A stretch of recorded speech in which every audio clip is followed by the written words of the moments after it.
এই গাছগুলি পরিচালনা করলেই হয়।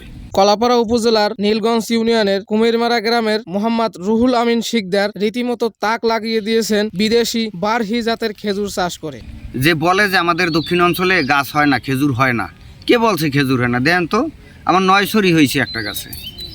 আলাই দিলে সুন্দর খেজুর, এরপরে দক্ষিণ অঞ্চলে খেজুরের কি হবে?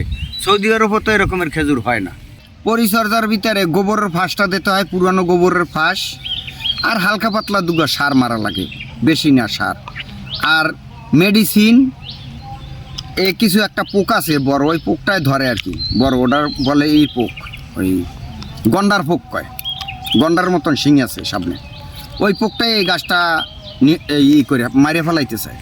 তো ওটার জন্য সেতারা জাতীয় কিছু ওষুধ আছে, কীটনাশক, ওইটা স্প্রে করলেই হয় মাটিতে। এখানে 5টা ড্যাম আছে, কিন্তু স্ত্রী গাছ, এটার ড্যামও এইটাই হবে, ঠিক আছে। তবে ইনশাল্লাহ যদি কেউ এই চারা নেওয়ার ইচ্ছা থাকে তাই যোগাযোগ করবে আমার সাথে। চারা কম রেটে আমি বিক্রি করি, 1 বছরের চারা আমি কম রেটে বিক্রি করি, 600-700 টাকায় বিক্রি করি। এই চারা আমার দায়িত্বে কিনে নিয়ে 1500-2000 টাকা বিক্রি করে।